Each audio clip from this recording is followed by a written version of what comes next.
తర్వాత అంజయ్య గారు, ఇప్పుడు ఇంకా ఎక్కడెక్కడ ఈ రాజ్యాంగాన్ని ఎట్లా చేయాలని మీరు అనుకుంటున్నారు? నేను ఈ మధ్య ఒక కాడ మీ కరపత్రాలు తర్వాత మీరు మాట్లాడుతున్నప్పుడు కూడా నేను చూశాను, కోర్టులలో మత గ్రంథాల పైన ప్రమాణం చేస్తున్నారు, రాజ్యాంగం పైన ఎందుకు ప్రమాణం చేయకూడదని ఒక గొప్ప ప్రశ్న మీరు వేశారు. ఏమి మత గ్రంథాల పైన ప్రమాణం చేస్తే ఏమిటి, రాజ్యాంగం పైన ఎందుకు ప్రమాణం చేయాలి? ఇది చాలా మంచి ప్రశ్న. ఎందుకంటే భారతదేశంలో మనం ఉన్నాం, భారత రాజ్యాంగ పరిపాలనలో కొనసాగుతున్నాం. భారత రాజ్యాంగం చేత మనకు అన్ని హక్కులు వస్తున్నప్పుడు, భారత రాజ్యాంగమే మనల్ని శాసిస్తున్నప్పుడు, భారత రాజ్యాంగం పట్ల అవగాహన లేకపోతే ఎలా? భారత రాజ్యాంగము ఈ దేశానికి అన్నం పెడుతున్నటువంటి రైతు నుంచి మొదలు ఈ దేశాన్ని కాపాడుతున్నటువంటి సైనికుడి వరకు కూడా సంపూర్ణమైనటువంటి అవగాహన కలిగి ఉండేటువంటి విధానం ప్రభుత్వాలు ప్రజలకు కల్పించాలి. కానీ స్వతంత్రం వచ్చి 78 సంవత్సరాలు పూర్తయినా, భారత రాజ్యాంగం అమలై 75 సంవత్సరాలు పూర్తి చేసుకున్నా, ఇప్పటి వరకు భారత రాజ్యాంగాన్ని తెలుసుకున్నటువంటి ప్రజలు ఓన్లీ 0.9 99% మందికి ప్రజలకు ఈ రాజ్యాంగం పట్ల అవగాహన లేదు. అంటే ఈ ప్రభుత్వాలను మనం ఏమనాలి అనేది మా బాధ. కనుక ఎటు చూసినా నీకు రాజ్యాంగమే కనపడినప్పుడు, డాక్టర్ బాబాసాహెబ్ అంబేద్కర్ ఒక మాట అంటాడు, ఈ దేశంలో నువ్వు తూర్పు తిరిగినా, పరమట తిరిగినా, దక్షిణ తిరిగినా, ఉత్తరం తిరిగినా నీకు అడ్డుగా నిలబడేటువంటి అడ్డు కూడా కులం.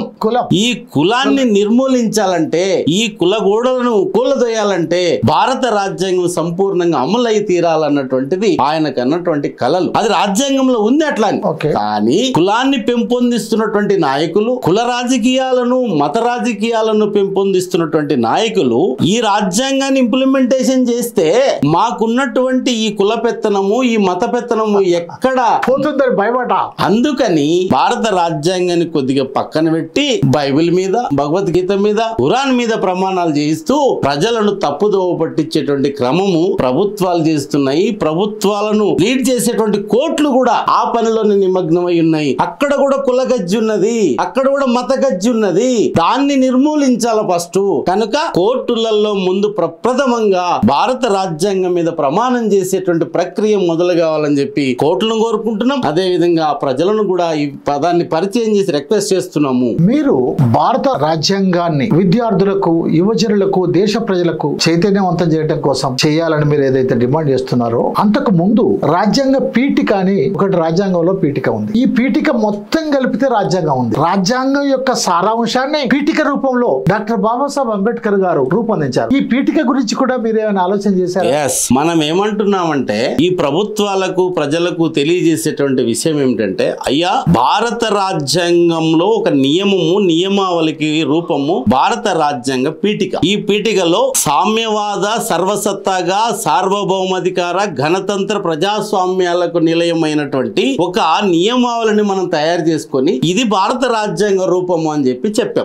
కానీ ఆ రూపం గురించి సామ్యవాదం అంటే పిల్లవాడికి తెలియదు, తర్వాత సర్వసత్తాగా అంటే పిల్లవాడికి తెలియదు, ప్రజాస్వామ్యం అంటే పిల్లవాడికి తెలియదు. రాజ్యాంగానికి ముందు మానవవాదం, తర్వాత ప్రజాస్వామ్యం, తర్వాత రాజకీయం, తర్వాత రాజ్యాంగం అంటే ఒక రూపాన్ని ఇచ్చుకున్నటువంటి రూపమే రాజ్యాంగ రూపం. ఈ ప్రణాళికను ఒక పిల్లవాడికి తెలియకపోతే ఈ దేశ పౌరుడు ఎలా అవుతాడు? ఈ పౌరునికి ఉండాల్సినటువంటి క్వాలిటీస్ లేకుండా నువ్వు ఏదేదో నేర్పించి బుర్రలో చొప్పిస్తే ఎలా అది సాధ్యం అవుతుంది? కనుక ప్రతి స్కూల్లో భారత రాజ్యాంగ పీఠికను ప్రతి 9 గంటలకు ప్రేయర్ హౌస్ లో భారత పౌరుడైనటువంటి నేను మాకు మేము రాసుకున్నటువంటి ఈ రాజ్యాంగాన్ని ఈ విధంగా ఇంప్లిమెంటేషన్ చేసే ప్రక్రియ మేము స్కూల్లోనే మొదలు పెడుతున్నాం అన్నటువంటి విధంగా ప్రభుత్వాలు ప్రేయర్ హౌస్ లో భారత రాజ్యాంగ పీఠికను చదివించాలని చెప్పేసి డిమాండ్ చేస్తున్నాం. కొత్త ఆలోచన, మంచి ఆలోచన. ఒక్క పాఠశాలలలో రాజ్యాంగ పీఠికను పెడితే సరిపోతుందా? లేదు, ప్రభుత్వ ఆఫీసులలో గాని, ఇతర ప్రభుత్వ కార్యక్రమాలలో గాని, ప్రభుత్వం నిర్వహించేటువంటి అన్ని కార్యక్రమాలలో గాని ఆ పీఠిక చదివి కార్యక్రమాలు నిర్వహిస్తే బాగుంటుందా? ఖచ్చితంగా.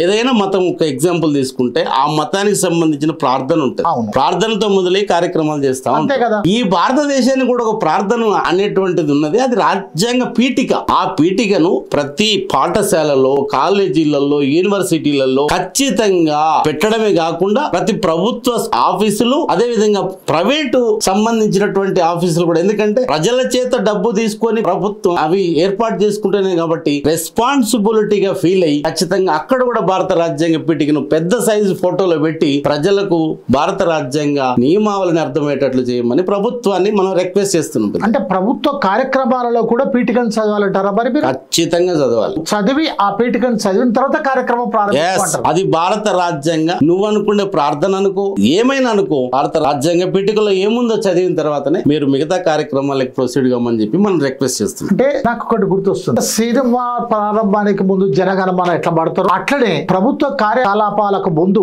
రాజ్యాంగ పీఠికను పండించమని అంటున్నారు. చాలా మంచి విషయం అండి అంజయ్ గారు. అయితే ఇది స్కూళ్ళు, కాలేజీలు, ప్రభుత్వ కార్యాలయాలు, ప్రభుత్వ కార్యక్రమాలకేనా, లేదు పట్టణాలు, గ్రామాలకు కూడా చేయాలా? ఖచ్చితంగా చేయాలి పెద్దయినా. ఎందుకంటే భారత రాజ్యాంగం కోసం ప్రత్యేకమైనటువంటి భారత రాజ్యాంగ పాఠశాలను ఏర్పాటు చేయాలి. ప్రతి గ్రామాలలో, మండల కేంద్రాలలో నెల నెలకు సివిల్ రైట్స్ ప్రోగ్రామ్స్, మానవ హక్కులను ఏ విధంగా కాపాడేటువంటి క్రమానికి సంబంధించిన ఒక ప్రోగ్రాం నెల నెల ఆ గ్రామాలలో, మండలాల్లో జరుగుతుందో అదే విధంగా భారత రాజ్యాంగం పట్ల అవగాహన ఉండులాగున ఆట, పాట, మాట అన్నటువంటిది దాంట్లో ఇంప్లిమెంట్ చేసి ప్రజలకు సంపూర్ణమైనటువంటి అవగాహన భారత రాజ్యాంగం పట్ల ఉండేటట్లు చేయమని డిమాండ్ చేస్తున్నాం. అంటే ఈ మధ్య నాకు గుర్తొచ్చింది, ఉమ్మడి కరీంనగర్ జిల్లాలో జంబికుంట అనేటువంటి ఒక ఊరు ఉంది. ఆ ఊరిలోనట ప్రతిరోజు ఉదయం 9 గంటలకంట వందే మాతరం పాడతారట. అప్పుడు ఊరు ప్రజలందరూ చదువుతో సంబంధం లేకుండా సైలెంట్ అయిపోతారట, ఎక్కడో అక్కడ నిలబడిపోతారట. అదే విధంగా